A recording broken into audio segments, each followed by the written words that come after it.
তোমার এই জায়গাটা এত পছন্দ হবে জানলে অনেক আগেই নিয়ে আসতাম তোমাকে এখানে। শ্যামা চৌকিতে ফিরে তাকায় অরণ্যর দিকে, হাসি মুখে বলে ওঠে, সত্যি অরণ্য, আমি এমন সুন্দর দৃশ্য আগে কখনো দেখিনি। এটা তো কোনো রূপকথার গল্প থেকেও বেশি সুন্দর।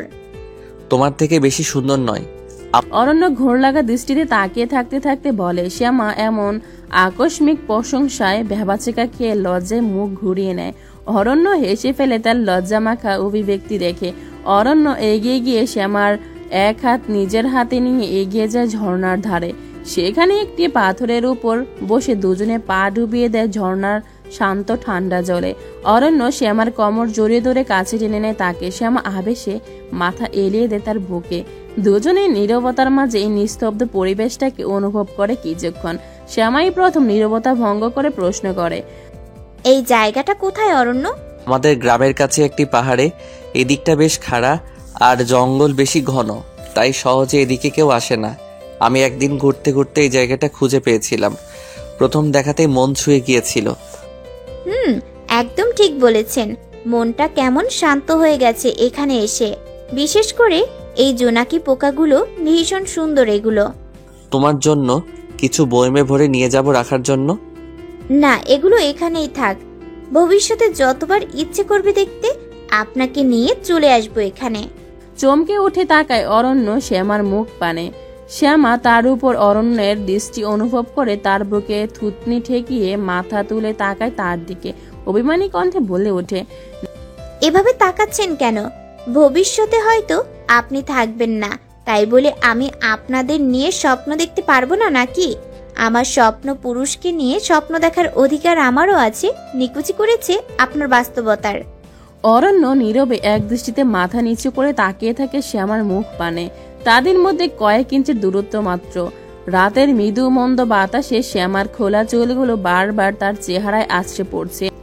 অরণ্য ঘোর লাগা দৃষ্টিতে তাকিয়ে থাকতে থাকতে সে অবদ্ধ চুলগুলো কানের পিঠে গুজে দিয়ে মিটিয়ে দেয় সে কয়েক ইঞ্চির ব্যবধান। অধরে অধর ডুবিয়ে গভীর চুম্বন করে একজন আরেকজনকে। একটু পর অরণ্য ছেড়ে দিয়ে তার কপালে আলতে চুমু খেয়ে বলে, ঠিক বলেছ একদম। স্বপ্ন দেখার অধিকার তো সবার আছে, তুমি আমি বাদ যাব কেন? শ্যামা তৃপ্তির হাসি হেসে বলে, এই তো বুঝতে পেরেছেন। তাই আমি একেবারে ইচ্ছে মতো স্বপ্ন দেখছি। 14 দিন পরেও আপনি আমারই থাকবেন। আপনার অভিশাপও কেটে যাবে। আমরা একটা নতুন জীবন শুরু করব। আপনাকে নিয়ে মা বাবার সামনে গিয়ে দাঁড়াবো, তাদের সম্মতি নিব। তারপর আমাদের টোনাটুনির সংসার হবে। বছর ঘুরতেই আমাদের কোল জুড়ে একটা ছোট্ট বাবু আসবে। তাকে নিয়ে হেসে খেলে কেটে যাবে আমাদের দিনগুলো। তারপর কয়েক বছর পর আরেকটা বাবু নেব। ওরা বড় হবে, বিয়ে হবে, ওদের বাবু হবে। আমরা একসাথে বুড়ো হব। মৃত্যু না হয় তারপর আসলে আসবে। অরণ্য স্মিত হেসে নতকণ্ঠে বলে ওঠে, এত দূর ভেবে ফেলেছো তুমি? তবে এই স্বপ্নটা সত্যি অনেক সুন্দর। এই স্বপ্নটা সত্যি হলে অনেক ভালো হবে। শ্যামা স্মিত হেসে ছোট্ট করে জবাব দেয়। এভাবে আরো কিছুক্ষণ কাটানোর পর তারা ফিরে আসে নির্জনা কুঠিতে।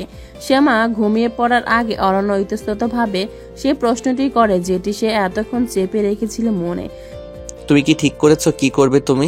শ্যামা এগিয়ে দীর্ঘশ্বাস ফেলে ঘরের জানালাটা বন্ধ করতে করতে জবাব দেয়, আমি ঠিক করেছি। আপাতত যেটা করা উচিত সেটাই করব আমি। সবচেয়ে গুরুত্বপূর্ণ এখন আপনাকে এই কষ্ট থেকে মুক্ত করা। আমি সেটাই করব, বাকিটা যা হওয়ার হবে। অরণ্য কিছু বলল না, আর শ্যামা তার বুকে মাথা রাখতে কিছুক্ষণের মধ্যে গভীর ঘুমে তলিয়ে যায়। কাল থেকে এই প্রথম ঘুম এলো তার চোখে। অরণ্য এক দৃষ্টিতে চেয়ে থাকে তার ঘুমন্ত মুখশ্রীর দিকে। আর কয়েকটা দিন মাত্র, এরপর আর দেখা হবে না তার এই প্রিয় মুখটি। সময় বহমান, সময়ের নিষ্ঠুর গতি থেমে থাকেনি দুটি হৃদয়ের নীরব আকুতি শুনে হলেও। চোখের পলকে কেটে গেল মাঝখানের দিনগুলো। আজ শেষ দিন। আজ রাতে হবে চন্দ্রগ্রহণ। হারিয়ে যাবে একজন আরেকজনের থেকে। ভাবনাটা সকাল থেকে শ্যামার হৃদয়কে কুড়ে কুড়ে খাচ্ছে। মাঝখানের দিনগুলো যেন হঠাৎ চোখের পলক ফেলতেই কেটে গিয়েছে। এই দিনগুলোতে শ্যামা নিজেকে একটুও কাঁদতে দেয়নি।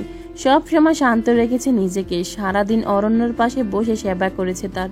সন্ধ্যা হলে মুখে হাসি ঝুলিয়ে তাকে খাইয়ে দিয়েছে। মাথায় হাত বুলিয়ে ঘুম পাড়িয়েছে। ফের রাত 12টা বাজলে দুজন হারিয়ে গেছে দূর দূরান্তে। অরণ্য তাকে নিয়ে গেছে সমুদ্রের পাড়ে, নাম না জানা কোনো গ্রাম, পাহাড়ি উঁচু টিলায় এবং তার সব প্রিয় স্থানে। এই সময়টুকুতেই শুধু তারা নিজেদের কষ্টগুলো একজন আরেকজনের ভালোবাসার আবেশে ভুলে থাকতে পারত। কিন্তু বাড়ি ফিরে আসতে মনে সেই একই আতঙ্ক চেপে বসত। একজন আরেকজনকে হাসির আড়ালে বুঝতে দিত না সেটা। কিন্তু প্রতি রাতে একে অপরকে জড়িয়ে রাখা বাহু বেষ্টনের ক্রমাগত বাড়তে থাকা ধীরতা একে অপরকে ঠিক বুঝে দিত সময়ের সাথে পাল্লা দিয়ে বাড়তে থাকা মনের লোকায়িত আতঙ্কটা। আজ অবশেষে না চাইতেও এসে গেল দিনটি। শ্যামার বুকে জমে থাকা কষ্টের পাহাড়টা যেন ধীরে ধীরে খসে পড়তে শুরু করেছে। সকাল থেকে না চাইতেও থেকে থেকে অবাধ্য অস্ত্রগুলো গড়িয়ে পড়ছে। সন্ধ্যায় অরণ্য ছাড়া পাওয়ার পর শ্যামা তাকে কুলকুচি করতে সাহায্য করে নিত্যদিনের মতো। এখনো সে নিজেকে সামনে রেখেছে, কিন্তু আজকে যেন শরীর কিছুতেই সায় দিচ্ছে না কোনো কাজে। অরণ্যর গা মোছার পানিটা আজও শামসের চাচাকে দিয়ে আনিয়েছে। মন শামসেরও আজ ভালো নেই। সেও জানে আজ কি হতে চলেছে। আজ সে আরো একবার একা হয়ে যাবে। বিষণ্ণ মনে সে পানি রেখে বেরিয়ে যেতে নিলে অরণ্য তাকে ডাক দেয়। শামসের দৃঢ় পায়ে দাঁড়িয়ে গিয়ে জবাব দেয়, জি মনিব। অরণ্য তার দুর্বল শরীর টেনে তুলে দাঁড়াতে গিয়ে টাল হারিয়ে পড়ে নিতে নিলে শামসের তড়িৎ গতিতে এগিয়ে এসে ধরে ফেলে তাকে। শ্যামা অরণ্যের হঠাৎ এমন কাজে আটকে ওঠে। অরণ্য দুর্বলভাবে হেসে ফেলে দুজনের এমন ভয়ার্ত অভিব্যক্তি দেখে।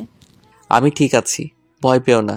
কিন্তু আজকে কিছু না বললে পরে হয়তো আর কখনো বলা হবে না। মনিব, আপনি দুর্বল এই মুহূর্তে। নিজের শরীরকে কষ্ট দিবেন না। কিছু লাগলে আদেশ করুন। এই শামসের আপনার প্রতিটা আদেশ পালন করবে। আর কোনো আদেশ নয় শামসের, একবার জড়িয়ে ধরে ধন্যবাদ বলতে চাই তোমাকে। আমি কখনো সংকোচের কারণে তোমাকে বলতে পারিনি, কিন্তু আমি অনেক অনেক কৃতজ্ঞ তোমার প্রতি। তুমি না থাকলে কি হতো আমার তা কল্পনাও করতে পারি না আমি। হয়তো এখনো কোথাও ভবঘুরে হয়ে উদ্দেশ্যহীনভাবে ঘুরে বেড়াতাম একা একা এই মুহূর্তে, কিন্তু বিধাতা আমার জীবনে তোমাকে পাঠিয়েছেন একজন বন্ধু হয়ে, একজন পরিবার হয়ে, আমার গুরুজন হয়ে। আমার একাকী জীবনের সঙ্গী হওয়ার জন্য ধন্যবাদ। আমার অগোছালো জীবনটাকে গুছিয়ে দেওয়ার জন্য ধন্যবাদ। আমার জন্য দিনরাত পরিশ্রম করার জন্য ধন্যবাদ। আমার জীবনের সবচেয়ে প্রিয় মানুষটাকে, আমার স্ত্রীকে খুঁজে দেওয়ার জন্য অশেষ ধন্যবাদ। তোমাকে আমি যতবার ধন্যবাদ দেই কম হবে। আজ আমি চলে যাচ্ছি। তোমাকে জ্বালানো ছাড়া আমি তোমার জন্য কিছুই করতে পারিনি। অনেকবার কারণে অকারণে রাগ দেখিয়েছি, সংকোচের কারণে ক্ষমা চাওয়াটাও হয়নি। তোমার গমনকালে কোনো অভিমান পুষে রেখো না মনে। আমার ভুল ত্রুটিগুলোর জন্য ক্ষমা করে দিও আমাকে। শামসের ফুপিয়ে কাঁদতে কাঁদতে এদিক সেদিক মাথা দুলিয়ে অসম্মতি জানায়। অরণ্য কাঁদতে কাঁদতে আলিঙ্গন করে তাকে। শামসের ধরে আশা গলায় বলে, আপনি আমাকে ধন্যবাদ দিয়ে বা আমার থেকে ক্ষমা চেয়ে ছোট করবেন না মনিব। আপনিও আমার জীবনে আমার একমাত্র পরিবার। আপনার প্রতি কোনো অভিমান নেই, কোনো অভিযোগ নেই আমার, শুধু আছে কৃতজ্ঞতা। আমার দিকে সাহায্যের হাত বাড়িয়ে দেওয়ার জন্য ধন্যবাদ।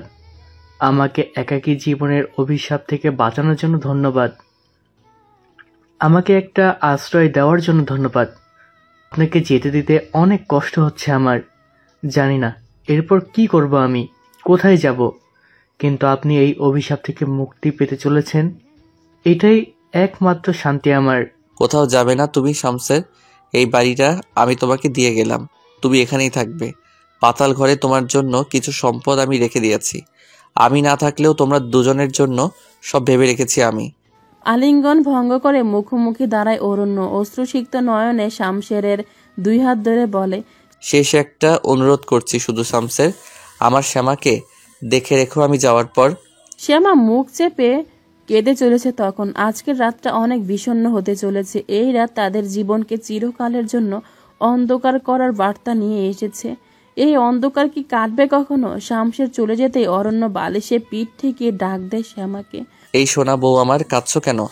আমি এখনো এখানেই আছি, দেখে এদিকে এসো। অরণ্য তার 2 বাহু প্রসারিত করে ডাকে শ্যামাকে। শ্যামা অরণ্যের বুকে ঝাঁপিয়ে পড়ে হাউমাউ করে কাঁদতে থাকে। কেন এই রাতটা এলো আমাদের জীবনে অরণ্য?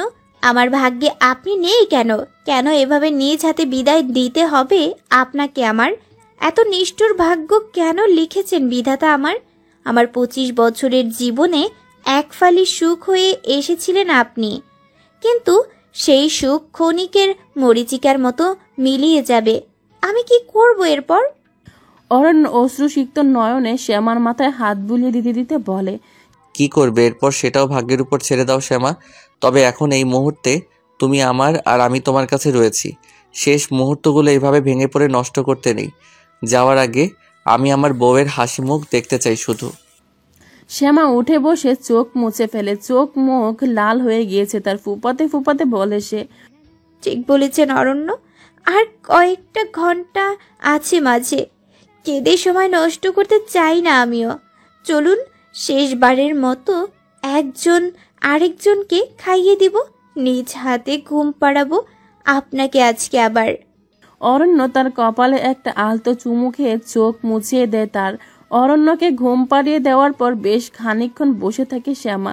ঘড়িতে 11টা বাজতে তাকে রেখে বেরিয়ে আসে শ্যামা, ফিরে আসে তার আগের ঘরে।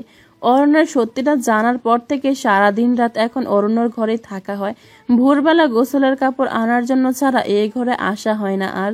কিন্তু আজকের রাতটা আলাদা। আলমারি খুলে অরণ্যের মায়ের লাল বেনারসিটা বের করে শ্যামা সেটার দিকে তাকিয়ে একবার হাত বুলায় তাতে। অরণ্য তার বিয়েটা বেশ সাধারণ ছিল, তাদের প্রথম রাতটা নিয়েও তেমন কোনো আয়োজন ছিল না। মনে তখন অজানা শঙ্কা ছিল শুধু, তাই সেদিনও সে ভালোভাবে সাজেনি অরণ্যর জন্য। ধরতে গেলে কখনই ভালোভাবে অরণ্যর বধূ সাজা হয়নি তার। ইচ্ছে ছিল অরণ্য যখন তার ব্যাপারে সবকিছু তাকে খুলে বলবে তখন মা বাবাকে জানিয়ে পূর্ণাঙ্গ বধূ সেজে আরেকবার বিয়ে করবে তাকে। কিন্তু আর সেটা হবে না, তাই বলে কি এই ইচ্ছেটা অপূর্ণ থাকবে নাকি? আজকে সে পূর্ণাঙ্গ বধূ সেজে বিদায় জানাবে তার স্বামী। সে শাড়ির সাথে তুলে নিল তার কখনো না ছোঁয়া গহনার বাক্সগুলো, কখনো না পরা লাল রঙের কাচের চুড়িগুলো। তৈরি হওয়ার সময়ও থেকে থেকে অবাধ্য অস্ত্রগুলো গড়াতে থাকে শুধু। শাড়ি চুড়ি গয়নাগুলো পরে চুল আশ্রাতে আশ্রাতে আয়নার দিকে তাকা শ্যামা। তাকে এবার পূর্ণাঙ্গ বধূ লাগছে অনেকটা। কাজলটা দেওয়া বাকি শুধু, কিন্তু এভাবে অস্ত্র গড়াতে থাকলে কিভাবে দিবে কাজল? কয়েকবার আপ্রাণ চেষ্টা করো কান্না বন্ধ করতে না পেরে একপাশে ছুঁড়ে ফেলে কাজলটা। আজ সব কিছুতে ব্যর্থ সে, জীবনের কাছে পুরোপুরি হেরে গিয়েছে। অরণ্য এসে কান্নায় ভেঙে পড়ে শ্যামাকে পেছন থেকে জড়িয়ে ধরে। রাত 12টা বাজে এখন। চন্দ্রগ্রহণ অনেক আগেই শুরু হয়ে গিয়েছে। রাতের প্রথম প্রহরের মধ্যে অন্ধকার পুরোপুরি গ্রাস করবে চন্দ্রকে। শেষ মুহূর্তে ভেঙে পড়া যাবে না একটুও। বুক ফেটে কান্না অরণ্যরও আসছে, কিন্তু সেও ভেঙে পড়লে শ্যামাকে কে সামলাবে? সে কোলে তুলে নিয়ে যায় শ্যামাকে তাদের বিছানায়। শ্যামা এখনো ফুপিয়ে কেঁদে চলেছে শুধু, কাঁদতে কাঁদতে হেঁচকে উঠে গিয়েছে তার। অরণ্য শ্যামাকে কোলে নিয়ে বসে খাটে হেলান দিয়ে শ্যামাকে খানিকটা উঁচু করে বসে তার মুখোমুখি করে সে। তার চোখের পানিগুলো মুছে দিতে দিতে বলে, আমার বউটাকে পূর্ণাঙ্গ বধূর সাজে কি সুন্দর লাগছে, কিন্তু এই অস্ত্রগুলো তো আমার আগেই তোমার সাজটা নষ্ট করে দিচ্ছে মায়াবিনী। থামাও এগুলোকে। শ্যামার অরণ্যের কোনো কথাই কানে যাচ্ছে না। সে তার 2 গালে হাত রেখে অসহায় কণ্ঠে মিনতি করে শুধু, আমাকে ছেড়ে যাবেন না প্লিজ, সত্যিই মরে যাব আমি। থেকে যান না অরণ্য, প্লিজ। অরণ্য অসহায় দৃষ্টিতে তাকিয়ে থাকে শুধু শ্যামার মুখশ্রীর দিকে। কান্না করতে করতে চোখ মুখ লালচে হয়ে গিয়েছে তার। গালের কাছের চুলগুলো অশ্রুতে ভিজে গালের সাথে লেপ্টে আছে। এই অবস্থাও বধূ বেশে এক অন্যরকম স্নিগ্ধ লাগছে মেয়েটাকে। হঠাৎ করে তার তীব্র বাসনা জেগে মনে, মেয়েটাকে শুধু তার করে রাখতে ও যেন আমরণ তার হয়ে বাঁচে।